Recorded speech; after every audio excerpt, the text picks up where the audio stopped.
And hello, I'm Luminousz Star. Welcome to my channel, Luminousz Star. For you guys and gals who are current subscribers, you already know what's coming. Mwah.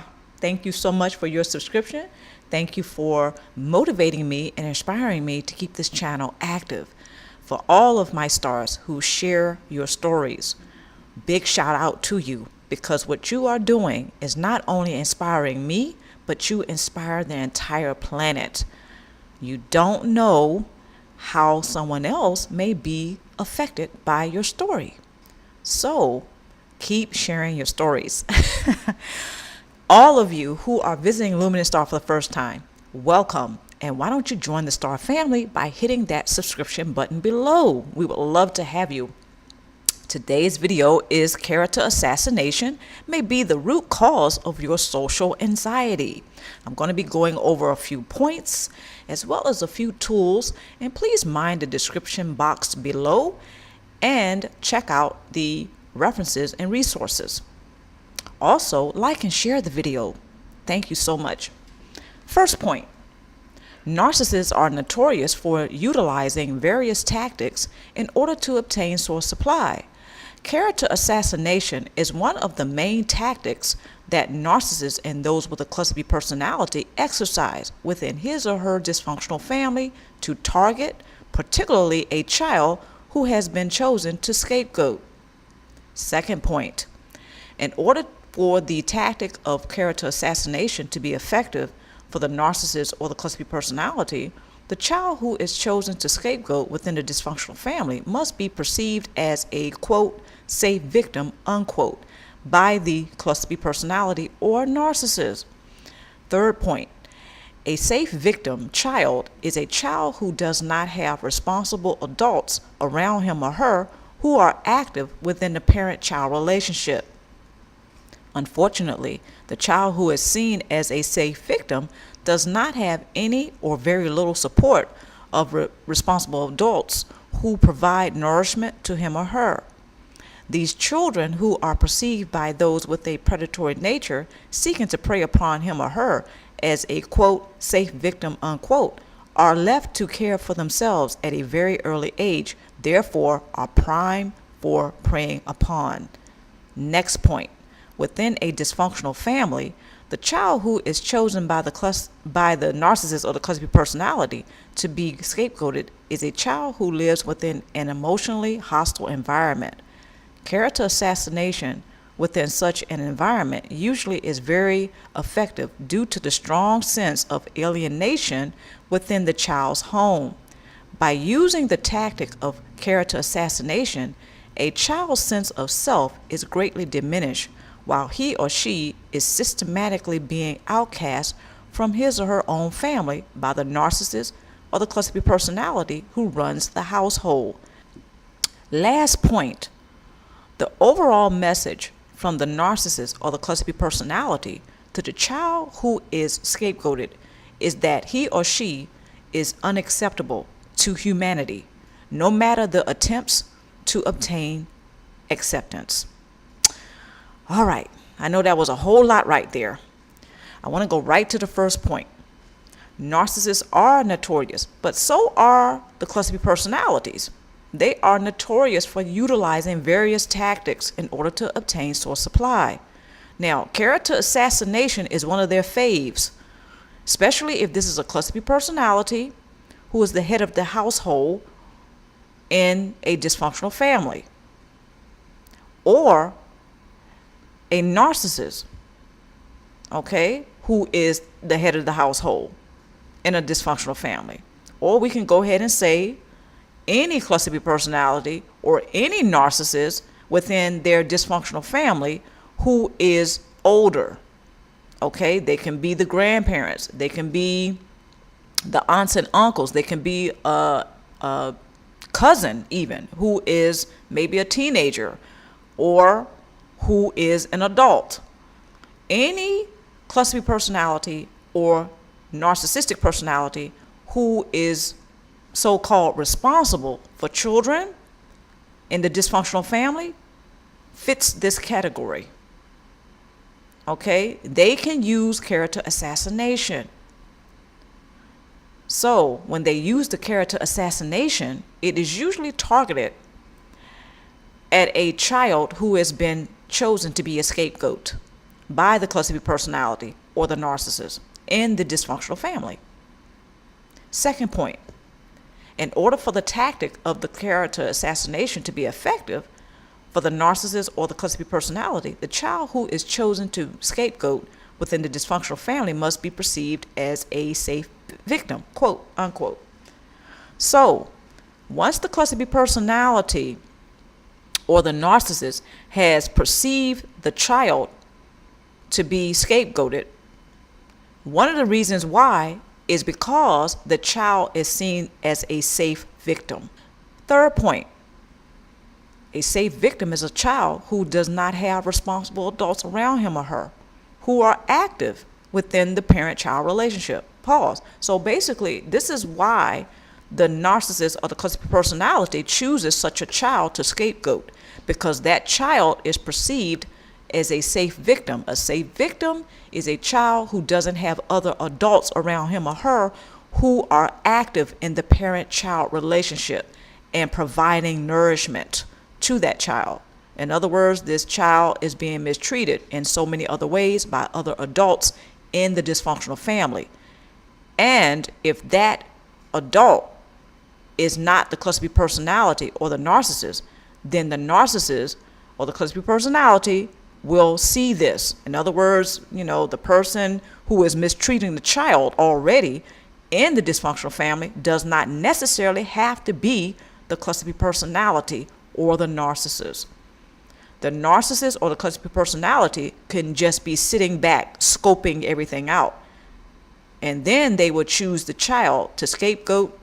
And the reason why they choose the child to scapegoat, well, one of the reasons is because the child is perceived by him or her as a safe victim. When the narcissist or the cluster B personality gets ready to sink their teeth and their claws into the child, I hate to put it that way, but this is the way it feels, then there's not going to be any interruption from other adults in the dysfunctional family who is supposed to care for the child, who is responsible for the child. There's not going to be any intervention.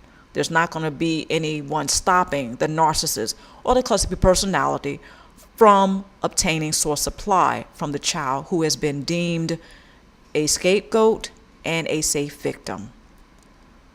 Fourth point. Okay, within a dysfunctional family, the child who is chosen by the narcissist or the cluster B personality to be scapegoated is a child who lives within an emotionally hostile environment. Pause. This is very true. A lot of us who have experienced this know this firsthand.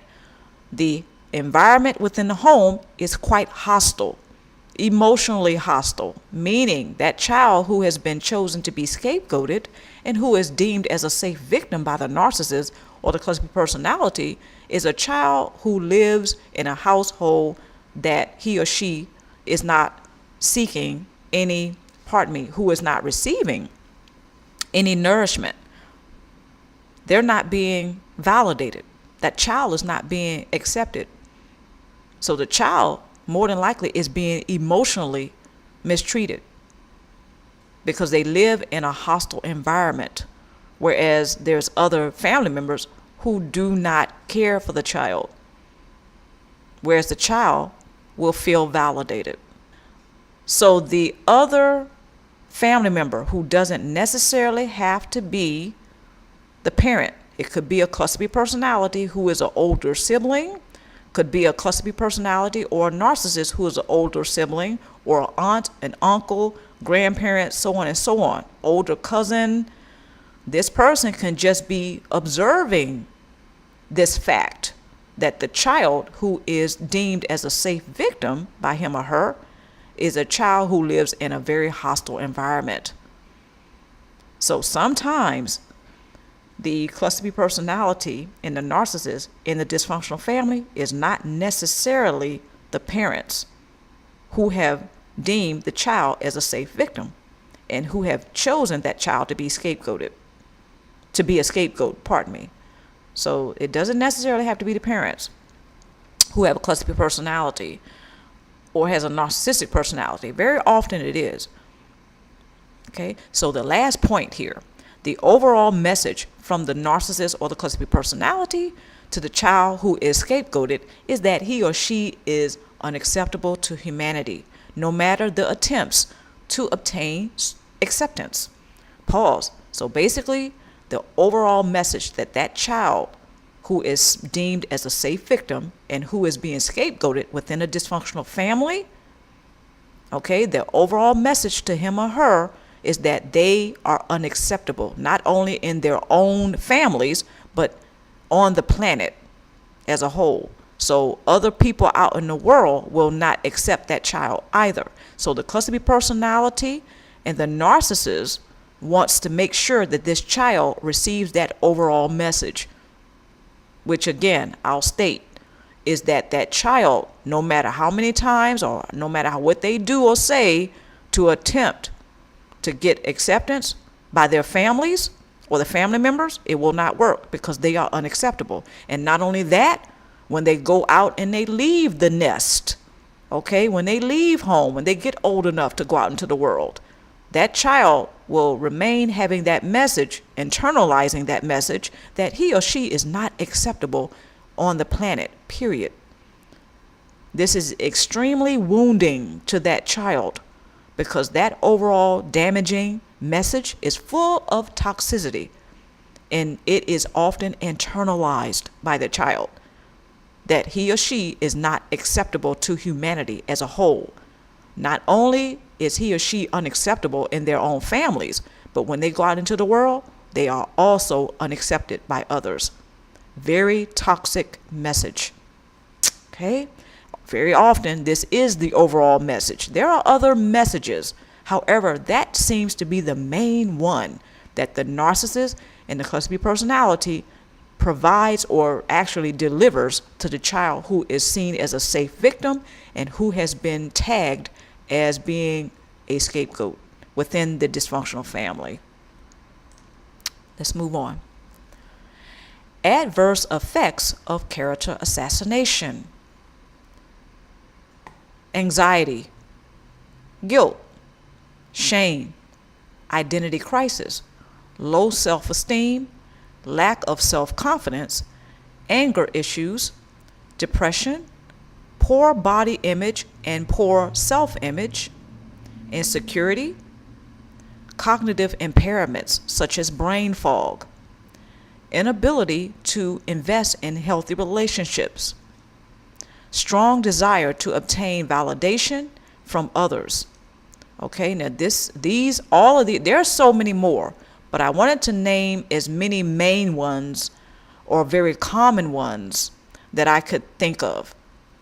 These are adverse effects of character assassination. This is how the child is affected by the cluster B personality and the narcissist using character assassination as a tactic for source supply. Let's go right to anxiety. Now, I'm going to include social anxiety since this is the main topic of this video.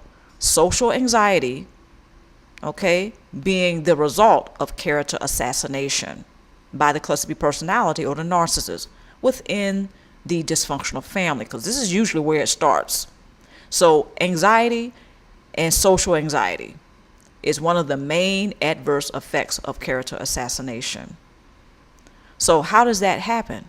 When a child is being taught and actually being systematically brainwashed, I know that was a very loaded statement I just made, but bear with me. When a child within their dysfunctional family is being systematically brainwashed by the cluster B personality or the narcissist that he or she is not acceptable, social anxiety can absolutely end up being a result. Because we have to look at the fact that the character is being attacked. The child's characteristics is being attacked by the narcissist or the cluster B personality within that family. So the child will not have a lot of self-confidence. Okay, they're going to lack the self-confidence. The low self-esteem is going to occur, and there's going to be an identity crisis. And of course, there's going to be the shame and the guilt of wearing that identity The identity is they're unacceptable. The message is the child that is unacceptable. So there's going to be the guilt of that, and there's going to be the shame of that. So all of this is right up under the umbrella. All of these all of these can go right up under the umbrella of social anxiety or anxiety. So the character is being attacked. The personality of the child is being attacked. So the child that is being systematically broken down, because their character and their personality, which is being developed, especially when we're talking about a child who is under the age of 7, their personality is being attacked. Okay, so the personality is in the process of developing for the first 7 years of the child's life. And during that time, before the child's personality is fully developed, it is already being attacked. The character is being attacked, and the personality is being attacked. So as the child becomes older or who gets older, by the time they become an adolescent, they're having a lot of anger issues. Depression will probably set in, and their poor body image and self-image is already intact. So they're going to be very insecure about forming other relationships with other people. Because remember, I was saying that one of the main messages is that they are unacceptable. That child is unacceptable, no matter what, no matter who. So they're going to have an inability to invest in healthy relationships. More than likely, they're not going to attract other people who are able to have healthy relationships. This is very unfortunate, but quite true most of the time.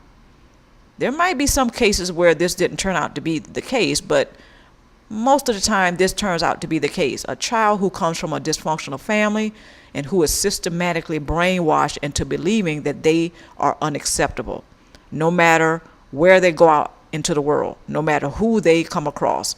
Because if the family doesn't accept you, well, who in the world is going to accept you? This is the overall damaging effect of that message that's given to the child from the cluster personality and the narcissist in the dysfunctional family. So they go out into the world like this, okay, and this being adversely affected, that is, by the character assassination, because their character as well as their personality has been attacked on so many different fronts by the cluster personality and the narcissist. So again, social anxiety or anxiety, guilt, shame, identity crisis, because the child will have no strong sense of their self. The child really won't know who he or she is.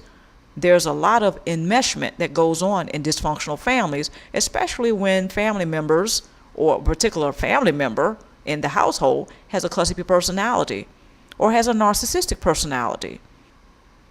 That child is not going to know who he or she really is. Low self-esteem, as I explained before, and a lack of self-confidence, which usually go hand in hand. So the child is not going to feel very confident about their own identity, about who they are in the world, because they don't really have a real place in their own families. I hope this is starting to make sense. This child is being systematically brainwashed. And not only are they being brainwashed, but they are being ousted from their own families. They're being deemed as an outcast before they even go out into the world and try to have relationships with other people on the planet. So they're going to lack the confidence to go out into the world to obtain relationships with other people and to absolutely relate to other people and be open enough to people getting to know him or her. This is why I said the overall message is very damaging to the child. The overall message, that is, being that he or she is unacceptable no matter what and no matter whom they come across. Poor body image and self-image. That goes right into the identity crisis. that child will not know who he or she really is. They're not going to look at themselves very favorably or in a loving way. That child will actually learn to see him or herself as very undesirable, unacceptable, just like the narcissist and the cluster personality has brainwashed them into believing. So there's going to be some insecurity. Cognitive impairments like brain fog. The child may be forgetful. The child may make a lot of mistakes because they are afraid of making mistakes, especially in front of the cluster B personality and or the narcissist. So that child will try hard to be perfect. However, no matter how hard they try, just like the narcissist and the cluster B personality has said, they're unacceptable. So cognitive impairments are very common, such as brain fog, being very forgetful. Please look up and research brain fog, and I have left the video that I did on brain fog in the description box below. An inability to invest in healthy relationships. I've already stated and went over that one. Strong desire to obtain validation from others. Okay, now this is another huge one. The strong desire to obtain the validation from other people. Of course, everyone has that desire to be connected to others. This is a human experience. This is a human thing. All of us, whether we admit it or not, we desire the connection. We desire, deep down inside, we desire the connection. The narcissist and the cluster B personality, they have detached from that part of themselves. So maybe they are the group that really doesn't care about connecting to others. A child, however, naturally will have the desire to connect to other people. So they will have the strong desire to obtain validation. If they cannot get it from the cluster B personality or the narcissist in the family, then they will seek it out elsewhere. They will seek it out at school. They will seek it out in the community. Other people that they may interact with who may not be in the household, other family members. When that child learns that he or she is not able to invest in healthy relationships, it's not going to be pretty for that child. Okay, so they will have a strong desire to obtain validation. Sometimes that child grows up, and when they reach adolescence, this is when they act out what's really going on within. So this is often why when that child becomes a teenager, then the signs, these adverse effects really come into effect and into view. Everything that I mentioned here, by the time the child is a teenager or an adolescent, a lot of this is already in full effect here. So when they become an adult, these things don't go away. So the strong desire to obtain validation remains intact. So this is often why, as an adult, the person who has the background in a dysfunctional family with the cluster B personality and a narcissist as a family member, who has brainwashed him or her as a child or groomed him or her as a child that they are unacceptable, well, as an adult, he or she will still play out that very message. They will continue to have one unhealthy relationship after the other because they have the strong desire to obtain validation from others. First tool, remember that your life has purpose. People are often deeply affected by experiences, yet not defined by them. Traumatic and painful experiences does not mean that your life lacks value. Second tool, take steps to reclaim your identity by keeping a journal. Becoming accustomed to seeking validation and approval from others can be a behavioral pattern which is difficult to interrupt. However, it can prove to be a game changer. Last tool, build and maintain your support base in order to continue to thrive forward. Pause. The last tool, build and maintain your support base. Now, a lot of my stars already know how much I love to reiterate the support base. It is very important to have a support base. You're going to need that support.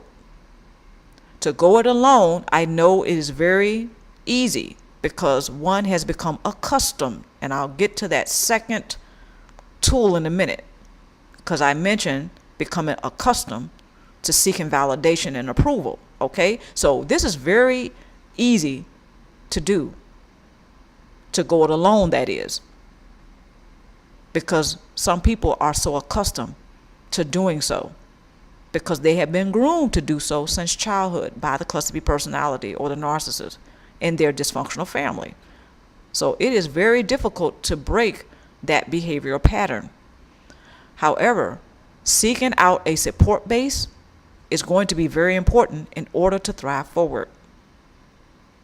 So I want to just really encourage a lot of my stars especially to build and maintain your support base.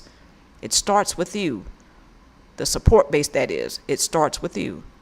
This doesn't necessarily mean you have to run out today and go get a counselor. This does not mean that you have to go it alone either. Building that support base starts with you. How do you build a support base? Well, you draw up the blueprint to the support base. So before a person, or for an architect, for instance, builds a building, right? What's the first thing they do? They have to have the blueprint of the building that they're going to build or have built. So the blueprint to your support base is the same way.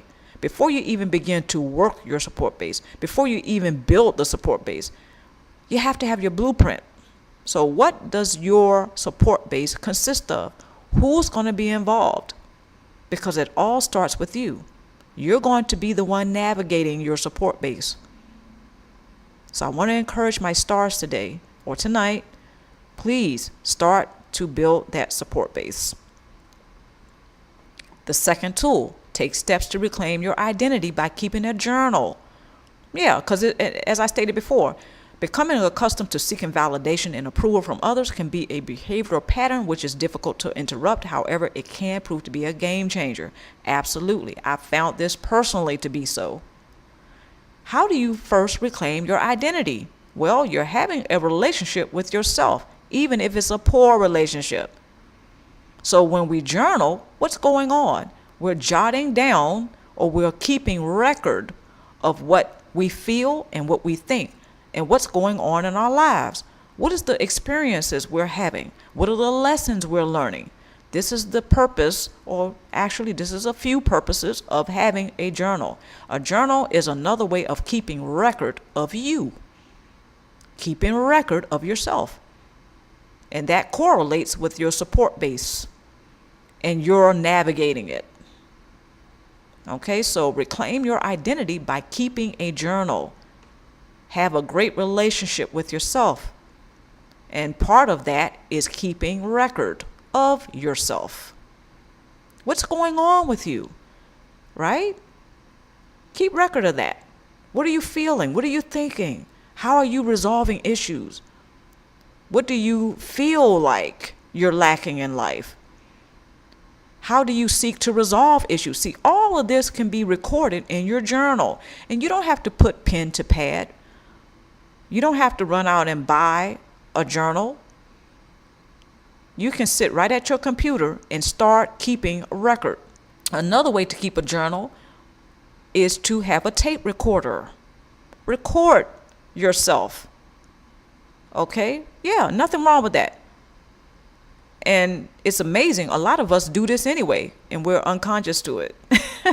Some of us have our computers set up, whereas we speak to the computer and it types out the words. Some people have that set up.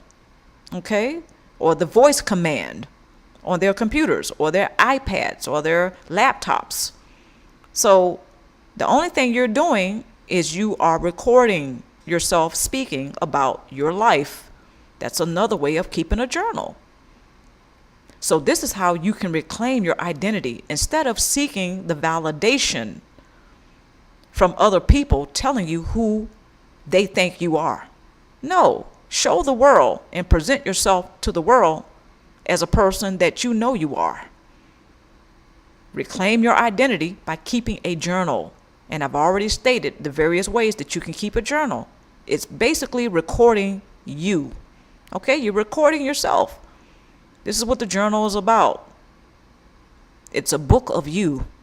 You've heard of the book of Eli? Well, this is the book of you. That's what your journal is. This is how you can reclaim your identity. Who better than yourself can be you? So start presenting yourself to the world in a way that says you know who you are. Okay, so take the first step in reclaiming your identity by keeping a journal.